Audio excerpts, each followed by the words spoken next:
Right. Welcome, everybody, to our part two on scientific collaboration. A couple of days ago, we had part one, which was part of the HAPS takeover. And we went into like sort of specific examples on collaborations between very different fields in science. But some of us were thinking and talking afterwards that there was some sort of things that weren't addressed in that first episode, and we had a lot of follow up ideas from it.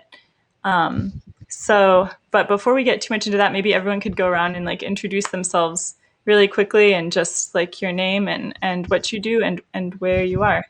I guess I can start. My name is Georgia Auteri. I'm a PhD student, and I'm a wildlife biologist. I study bats most specifically. I'm at University of Michigan and located here in Ann Arbor, Michigan, with my housemate, Isa. Hi, everyone. My name is Isa. I am an entomologist, but macro photographer as well. And I do a live broadcast on bugs. And yeah, I don't know. That's the gist of me. David? Yes, I'm David Dunn. I teach astronomy at a community college here near Sacramento. And back in my day, I used to do papers and so forth, but now it's all about teaching. So, yeah, hi, and I'm Christian Sasser. I'm the astronomer in charge for an organization called iTelescope in Australia, based in Australia, which is a lot of fun. And I spend most of my other time out in the wild with wildlife biologists, actually, because I like the multidisciplinary approach, and I do a lot of live broadcasts too. Thank you. Yeah, and we just invited one more person who was with us on the original HAPS takeover. We'll see if he joins. Give him a second here. Yeah. Abyss, you're invited if you want to come. This is very in the spirit of collaboration. You're invited. That's the unofficial tagline. So I guess we can start off with so maybe we could one thing that George and I were talking about. Yeah. Oh, one thing we were talking about, is like what is scientific collaboration? And maybe like we could each go around and if you're comfortable, each contribute to this, because maybe we all have our different ideas. But I think that a lot of times what we have more often than true collaboration, like working on this study before it becomes publicly available, oftentimes what I think we have is more like borrowing ideas from other fields or borrowing like technology or methods that someone in another field developed. And then it's like applying some engineering idea or something. But I think that that's more common than like a in-person collaboration. Like you come up with the idea together, maybe even, and then you have these two very different people collaborating the whole way. But I don't know, what do other people think about that?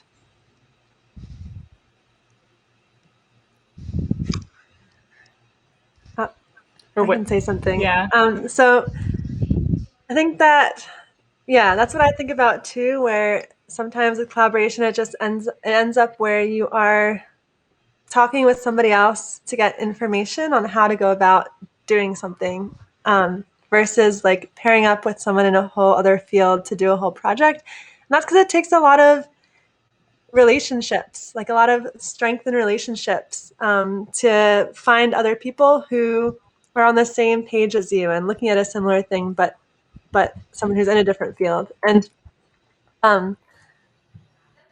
if I can give an example of this. Please. One concrete example is where I work at the Academy of Natural Sciences in Philadelphia, Department of Entomology. We have this big library of orthoptera sounds. So I think it's mostly cricket and katydid sounds that have been recorded. I think they're on cassette tapes or something like that. And right now we submitted a grant to get those digitized so that they're in a computer form and not just on those cassettes. And like there's like a stack of cassettes in a drawer somewhere like in the museum. Room, a closet full of it up in Philadelphia at the Academy of Natural Sciences.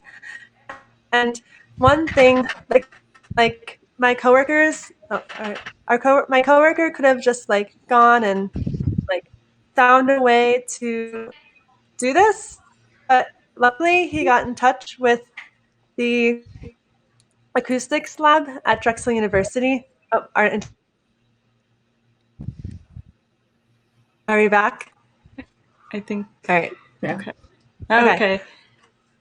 So luckily we got in touch with the acoustics lab at Drexel University, and talking with this audio engineer has been really wonderful because he knows so much about sound frequencies and ranges, and having him as a guide or as a collaborator in digitizing these recordings of the grasshoppers, crickets, and katydids is like, we're so lucky to have him because he's aware of what technology we need, where we're not going to get sound clipping of frequencies that we can't hear with the human ear. Because there might be some things on those recordings that we can't hear, but the software and technology is able to extract that and recognize it. So without his assistance and without this collaboration, like, there potentially we could have lost a lot of information. So it's really wonderful. Yeah. And good to have that connection. So this is another theme, perhaps, is sometimes collaboration happens because you're both inspired from the beginning, and then maybe more often it happens just out of necessity because you want to work on something or you have a goal, and then you're like, oh, wait, I actually don't know how to do this. And then you approach someone else with your vision or your dream. Yeah. And so in this case, the person who works, the audio engineer, is on the same grant. They all collaborated from the very start on the grant to make sure what's needed to do this the right way is in that package. Mm-hmm. So it looks like Abyss is here. So I'm going to go ahead and put him on the spot. Abyss, why don't you go ahead and introduce yourself real quick? Yeah, sure, Georgia.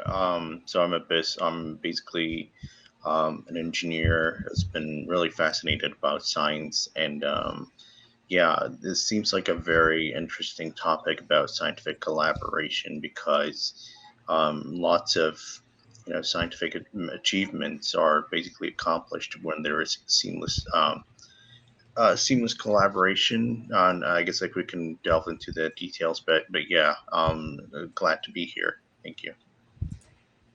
Yeah, and if I could sort of maybe expand on what we call collaboration, perhaps even like, so a lot of discoveries in science also happen when someone switches fields, right?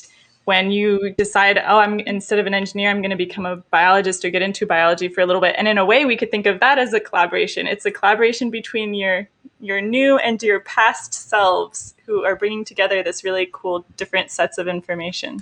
And that can be really powerful. Oh, go ahead. It can be really powerful.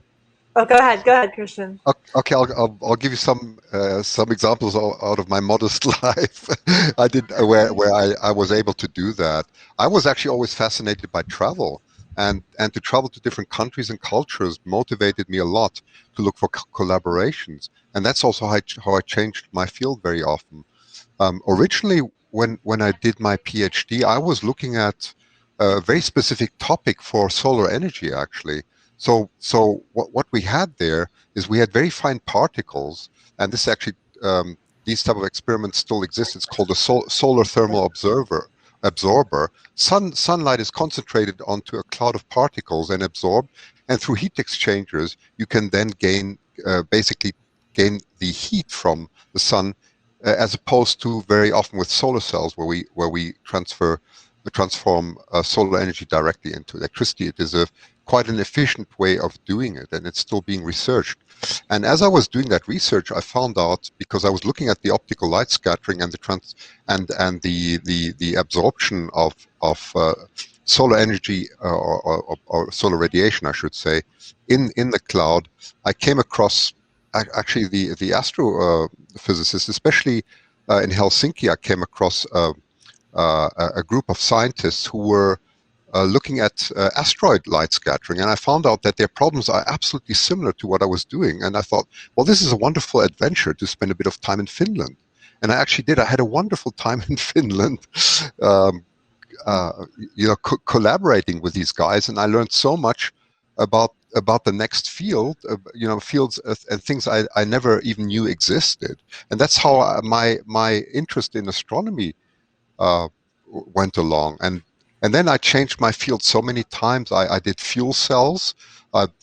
We did high temperature fuel cell research, then wind energy design, and then I started helping design transformers and substations and many other things. And only in 2016 I decided to quit my job and go right back into physics and science where I originally came from, and to really devote my time also more into education and just discovering the beautiful world we have around us. And this is exactly where I'm back into this wonderful pool of all these young upcoming scientists and women like you that are looking into the wonderful world that we have around us. And there's so much to discover, and it is an endless story that is just full of curiosity. And so I'm actually working together with biologists now because I'm learning so much from them.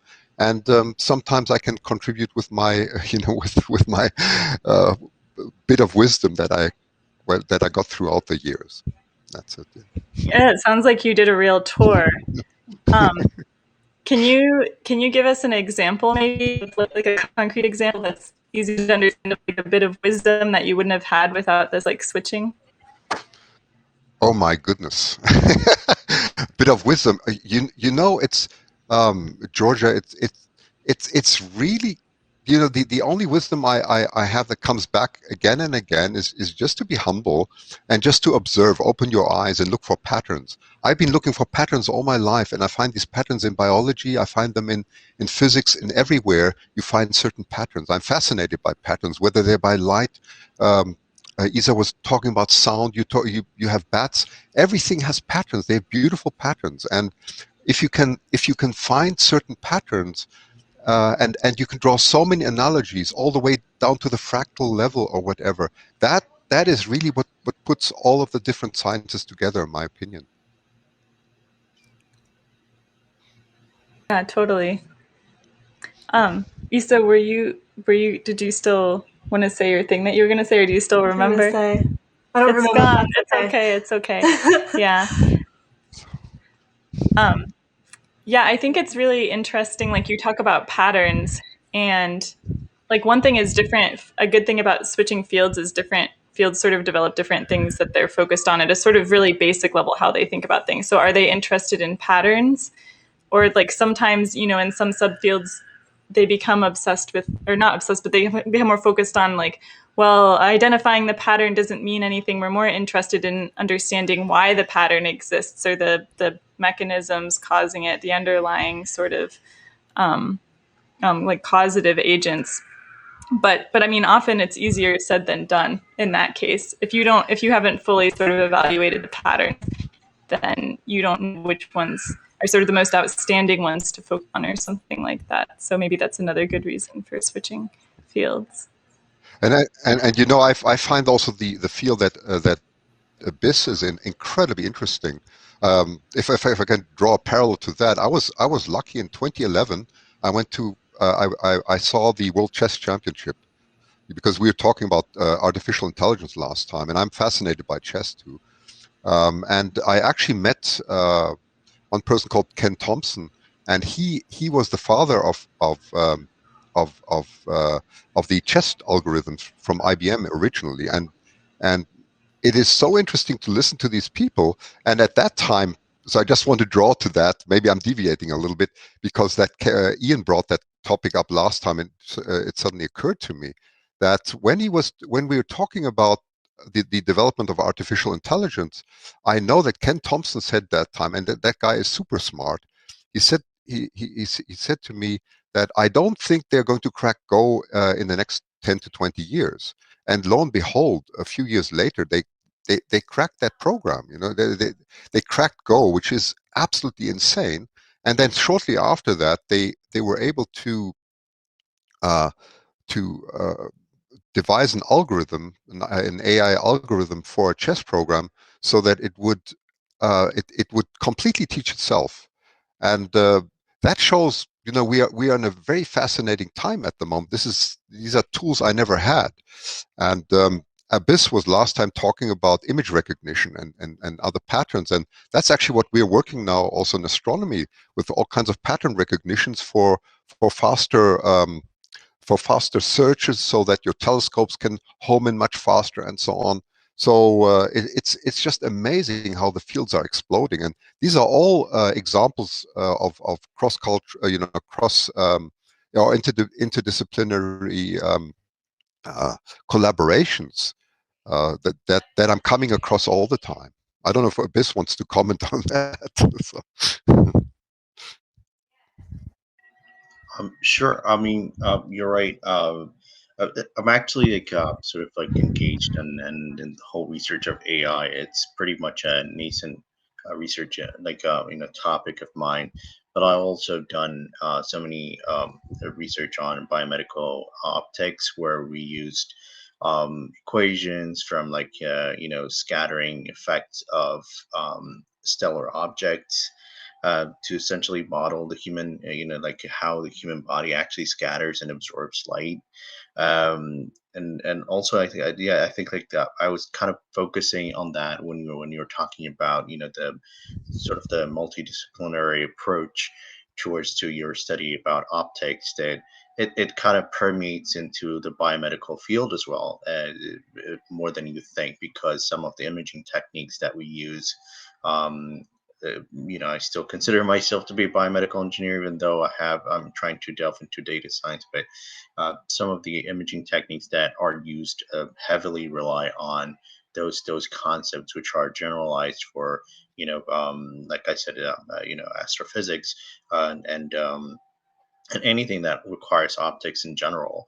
And if you consider also multimodal type of imaging, like for example, integrating light with ultrasound, which is now being, sort of like the hot topic of research into developing a very at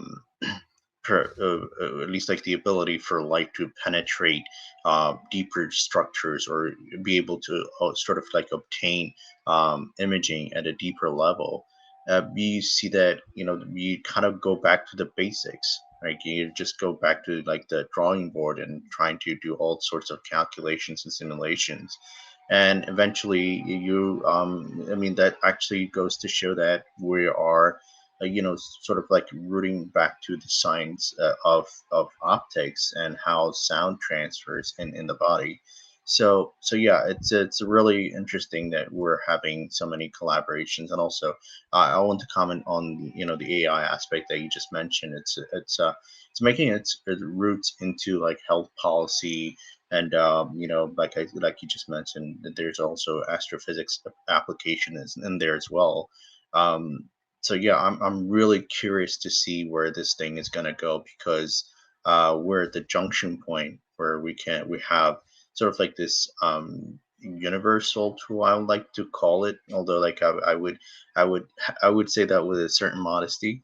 But we're at this junction point, we can apply the AI techniques that have been solely utilized by computer scientists into different aspects of aiding scientific achievement. So yeah, I would say that I would probably look forward to these kind of innovations in the future, because like as human beings, we can only detect so much limited amount of patterns, but with the help of an AI, we can probably do more. Yeah, I think that's really good. Like that type of technology is being used in so many different fields now, and it's really cool. I don't use it much, but I've heard of people doing stuff with that, like archaeologists and like looking beneath the surface for stuff. I'm guessing that's related to that. Kind of on the other end, that reminds me of like actually a recent collaboration I had with people who study these wasps that are able to recognize faces. So this is the other end, because much simpler facial, like a much simpler image recognition system. But the lab that there's this group of researchers who they really focus on these wasps that are the wasps have like different patterns on their face. So each like individual wasp has like sort of different like dark spots and things like that. And the wasps are able to remember each other and recognize each other by their faces. And this helps them, I guess, presumably because they establish some sort of like dominant system. So like they fight and then they remember like, you beat me. And so now like I'm like in your group. They're kind of establishing like this small group of wasps each summer. But the big question is, how do the wasps recognize faces? They have like, I don't know, like 3 neurons, or I don't know, but they have very simple brains. And they pitch this as how has nature, how has biology figured out how to do like image recognition and pattern recognition. And so, I mean, I was really excited to get to work with these animal behavior wasp people. They brought me in as like a genetics person, and they wanted to know like how sort of genetically different is like what like they wanted to try to find like what are the genes underlying the ability to recognize faces versus not in wasps.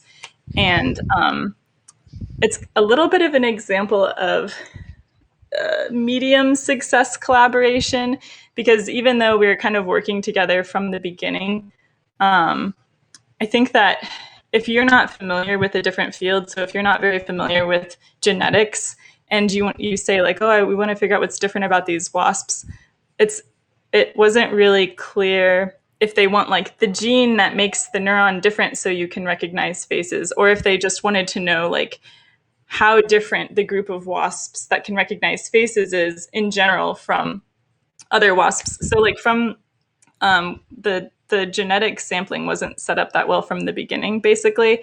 And so I don't want to go into too many details, but we randomly looked at like 1% of the wasp's DNA. And we thought it was really cool because within the same species, the populations that we have in Michigan of this wasp, they can recognize faces. But for the same species, down in Pennsylvania, those wasps of the same species cannot recognize faces. They won't remember the wasp that beat them, and also their faces all look very similar. They just kind of have dark faces.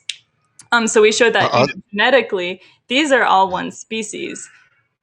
Are these subspecies then? Or sorry, if you say there's one, I'm just curious. If you say there's one, so we found that there is a little bit of differentiation. Yeah, so these are small wasps. They don't move around very much. So we were able to use the genetics to see like, oh yeah, there's kind of like population level differentiation. So like what we would expect, just given that they're kind of geographically separated, but because the genetic objectives weren't very clearly laid out from the beginning, we didn't have the genetic resolution to say, but this is the gene that causes it. So, yeah. Fun fact that I want to throw in here is that the species of wasp, or the group of wasps that this lab studies, are the same that were featured on the bug scope yesterday afternoon. Polistes scatus. Yep. So, little fun fact: those ones are able to recognize faces. and does one know similar things with bees? Actually, not sure. I think it's more pheromones with bees, maybe, or it's more just like.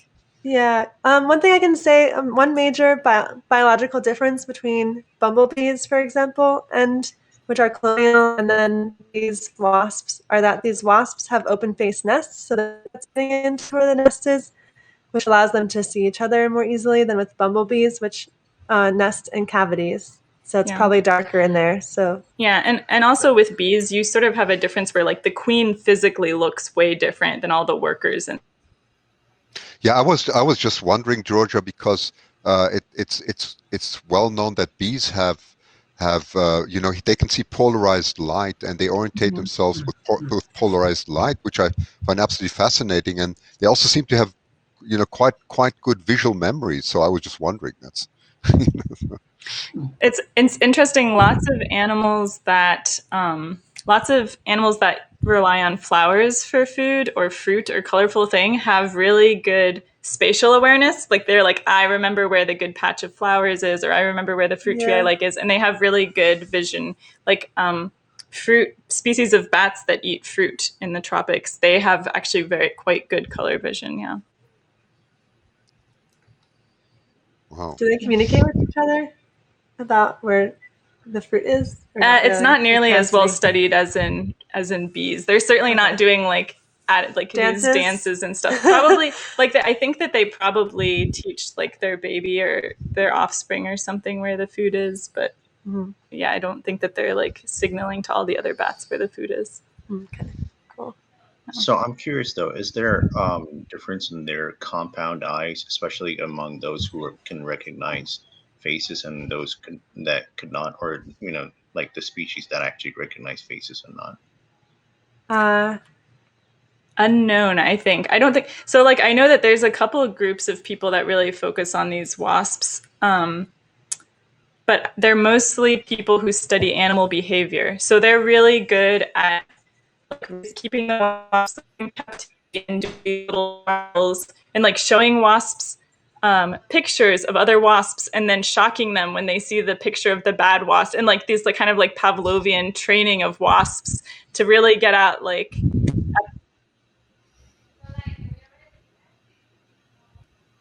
behavior. Yeah, but I don't know that there's people who are really like into like anatomy and physiology studying this who have looked at it. Yeah.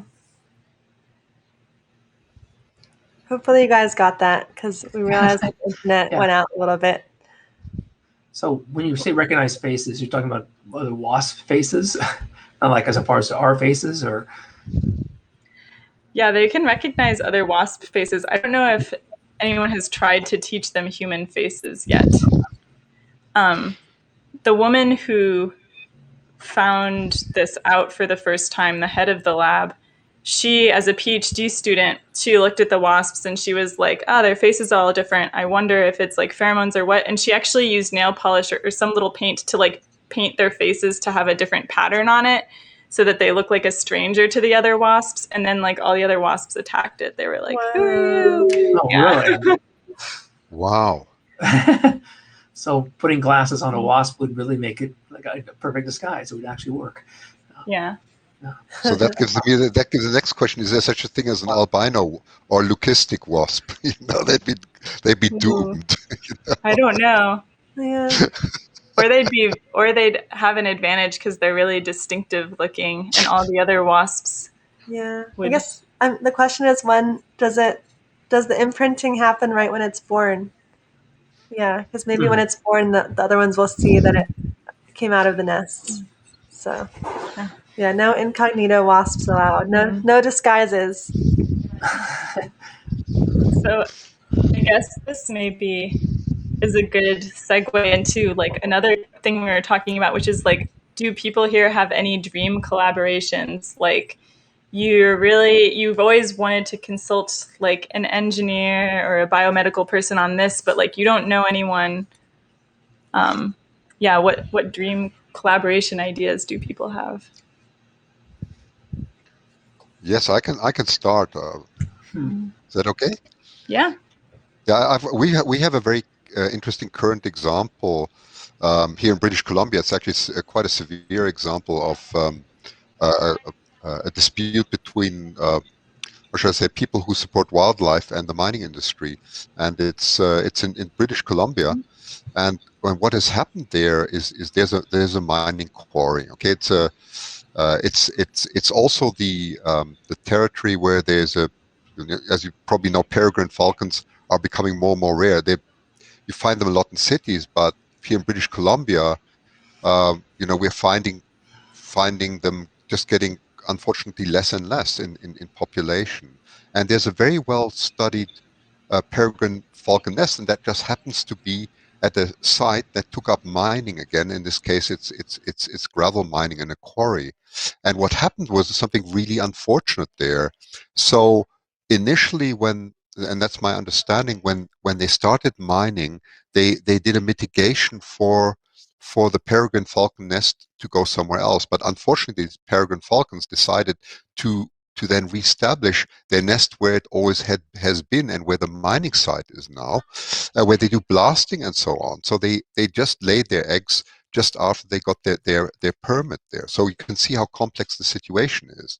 So now, of course, the mining is going on.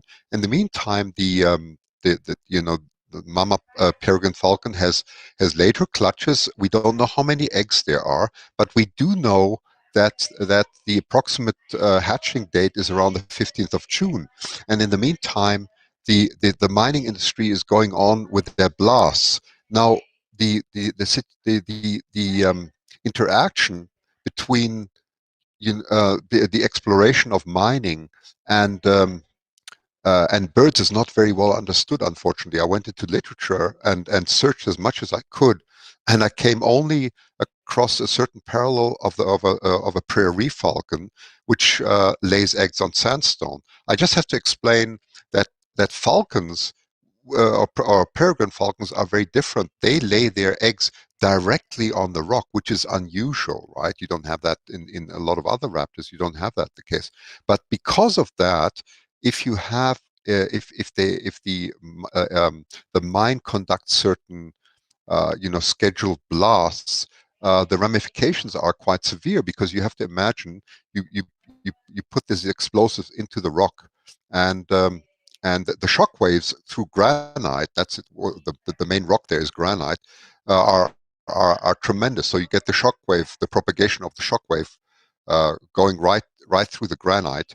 And then you have, of course, the egg, which is quite hard, in contact with the rock, and the propagation, even if it's only a point going through the eggshell, through the yolk, and that may even cause some mixing, which of course is bad. You shouldn't shake the eggs or disturb them. They have to be held at a constant temperature and so on. That's also why the raptors or the birds are so protective of the eggs, because the temperature regulation and the shocks and so on, and also the protection of predators are really important.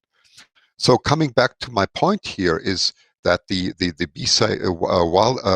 Fish and Wildlife recommended a 50 meter, so 50 meters, a bit more than, it's between 150 and 200 feet, a distance between the explosives and the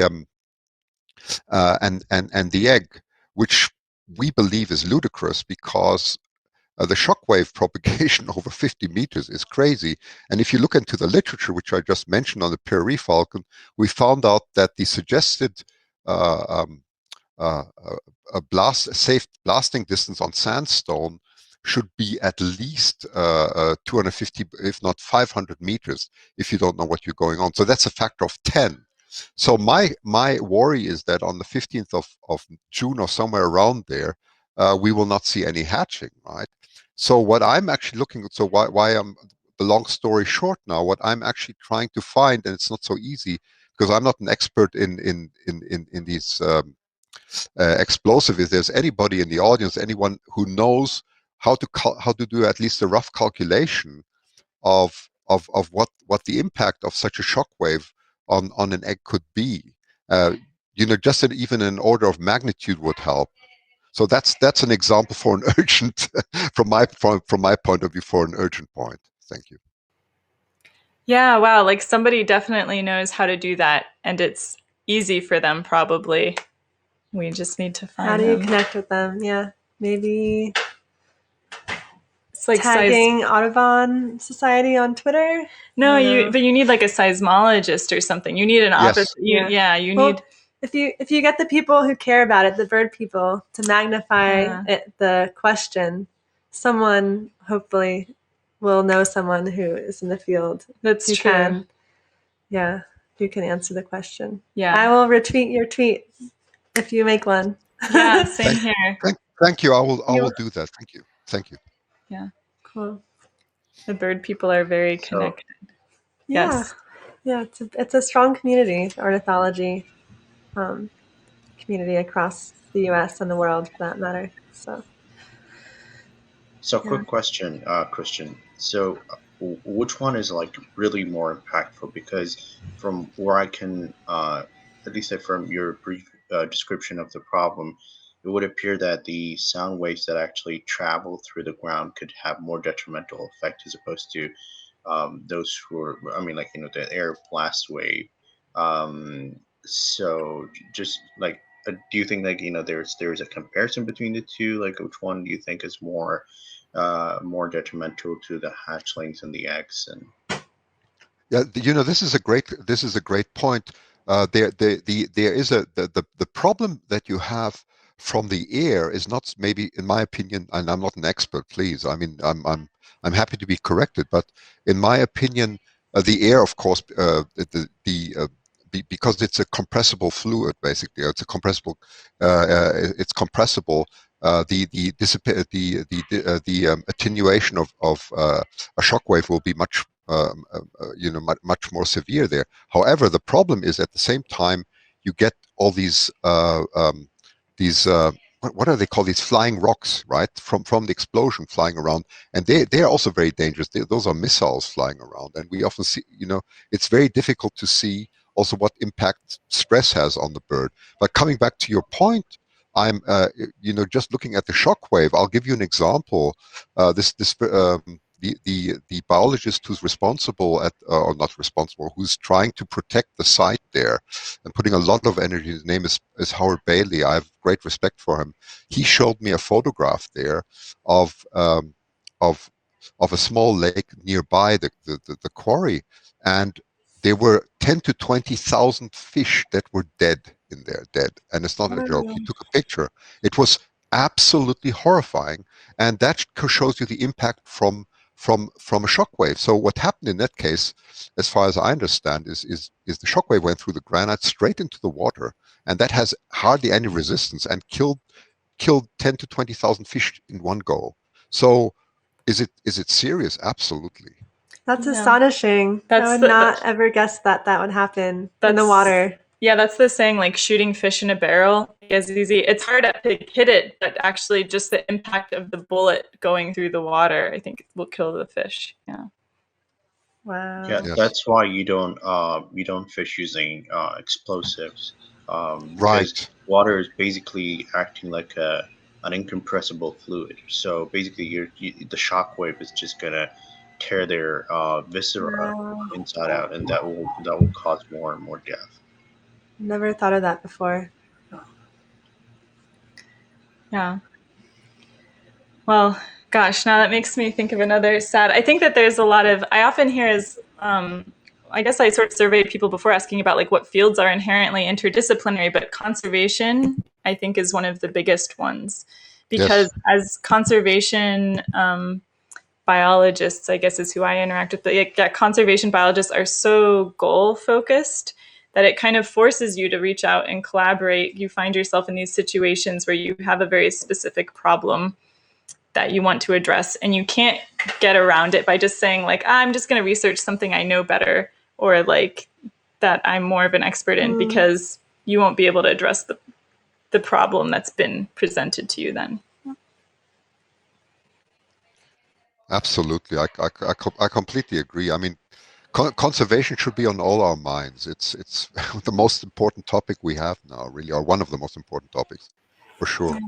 Peter says that's what's leading to the extinction of the Irrawaddy river dolphins. I don't know of that.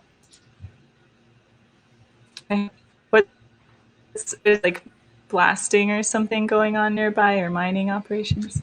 Yeah, I'm curious. Yeah, tell us. To know. Yeah, I guess I'll say too that what's sort of led me, so I love entomology, and if I could spend all my time just like following around golden tortoise beagles or some other insect, like I would love to do that. But then, but what's moved me more towards the field of communication. This is why I did a master's in communication with the for a moment. What's led me to do a master's in communication with a concentration in public communication is just that motivation to help with conservation and sustainability of our planet, because we need collaboration between entomologists and scientists who are on the ground seeing how these organisms are affected. We need them to connect with communicators to get the messages out.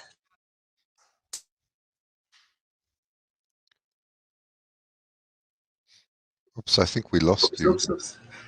They're back. Okay. Yeah, Okay. sorry. We So need we conservationists need, to connect with communicators. yeah, we need biologists, entomologists to connect with people who are trained in communication to make sure we can get the right messages out in the most effective way that can compete with all the other messages that are being sent out into the world from companies and like all the different organizations. We need to boost the PR. So that's part of what has motivated me to go the pathway that I have. And yeah, still navigating it, but but I built a really wonderful network of entomologists along the way that has been great, and that now I can call upon when someone in the journalism or communication field is looking for someone on a certain topic. Darn, connection. I don't know what's up with our connection today. Sorry, everybody. That's okay. Are there any other examples maybe that anybody else wants to bring up? David, do you have any examples? Do you want to bring up any? Collaboration. Yes. Well, it's interesting. I'm trying to think of things, from my past, and I just now realized something more modern here. There should have been a collaboration, and there wasn't. Now there sort of is. SpaceX, Starlink satellites, and the astronomical community, because all those Starlink satellites are going to be tens of thousands of them, are going to affect the night sky, especially the deep sky surveys that take pictures. And of course, the satellites are just passing through, and there'll be these big streak lines and all that. We've had to deal with this to some extent for a number of years, but it's just going to really increase. Now, there's been a little more collaboration because the astronomy community have put their concerns out to Elon Musk, and they are trying to make a darker version of the satellite, basically something that doesn't reflect as much. And that will help certainly, and it may actually help at least us visual observers, because they'll make it dark enough where you can't see them streaking across the sky, which is kind of fun to see once in a while, but that does kind of ruin your night sky. But it's definitely an issue. I mean, you have to kind of plan your observations around these passing satellites, and they're covering a much larger range of latitudes as well, as opposed to some other satellites. So. But that was never communicated initially. But now at least SpaceX is at least, I think, trying their best to help out to make a better, darker satellite that doesn't reflect as much. At least in the optical, of course, in the infrared and stuff like that, it's tougher because you get to a point where you have something as black as this that's going to emit thermal radiation. You can't help it because it's got a temperature. There's nothing you can do about that. So that can affect other wavelengths. And there's not much you can mitigate about that. Yeah, I guess, David, when you talk about the impact of Starlink on observations, of course the altitude is fairly low, which is fortunate. At the same time, they come like swarms of satellites now. So I would presume that mainly impacts maybe observations of in the early evening or Yes. or early morning comets. Yes. and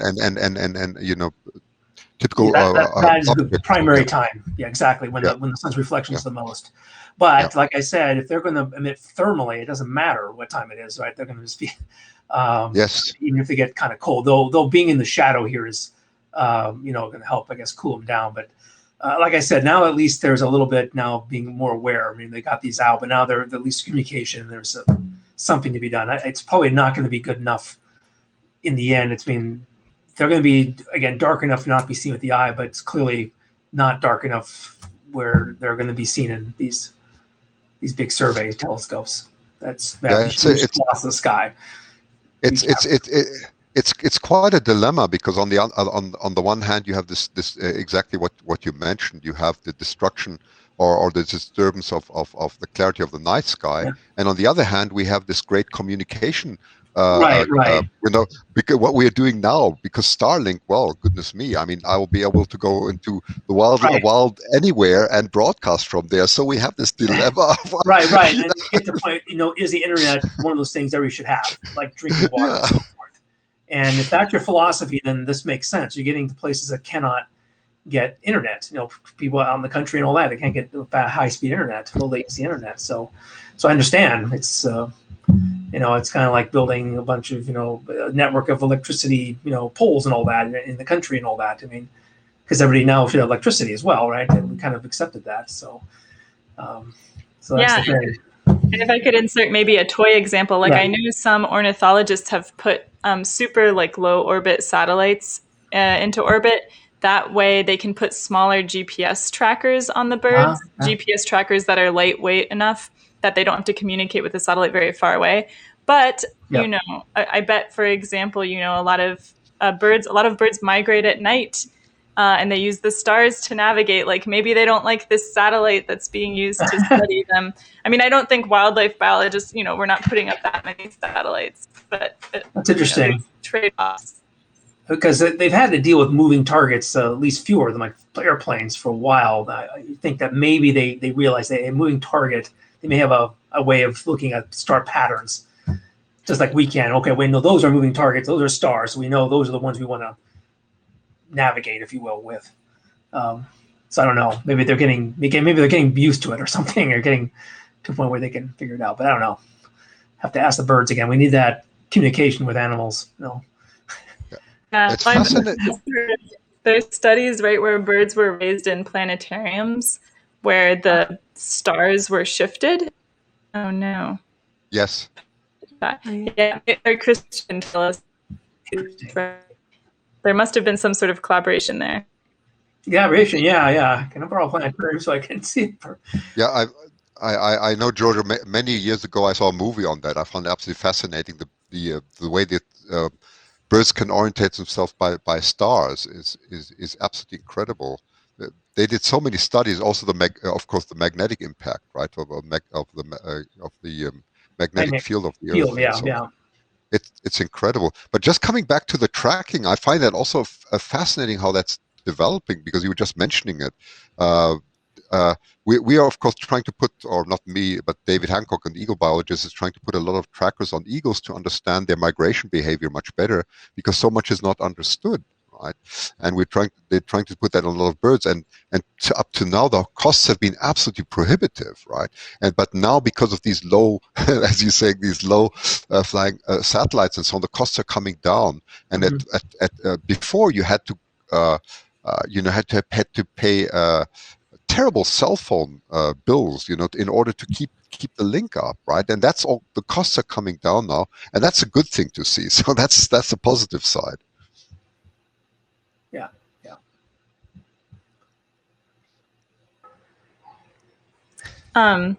Well, I think maybe we could we don't have that much longer, but maybe I'll invite Deanna on if she wants to come.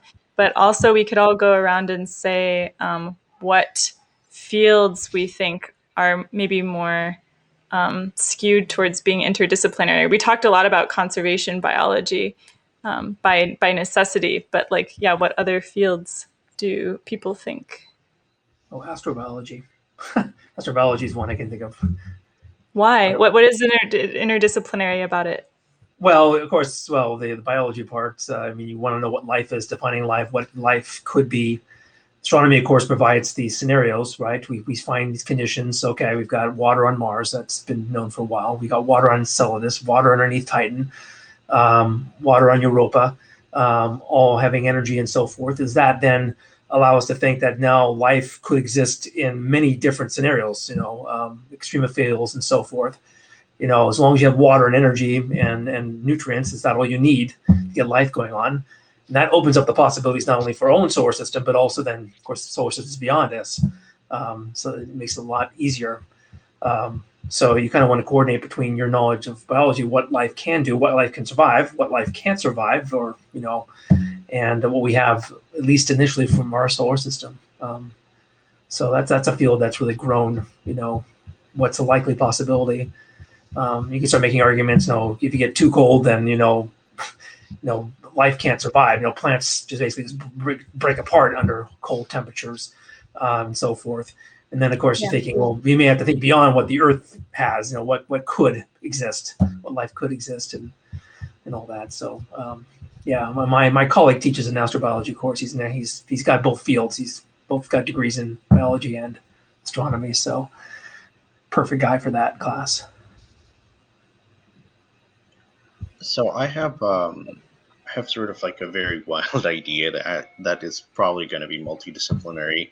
So one of the things that I actually studied as a grad student was the sort of like the ability to decode a neural input, continuous neural input from, say, a neural implant, like pretty much like what Neuralink is trying to do.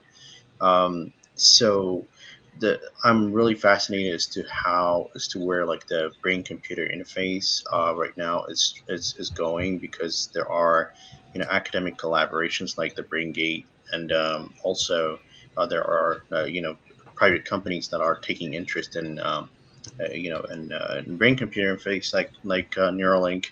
But moreover, I'm more interested in brain, like in neural prosthesis.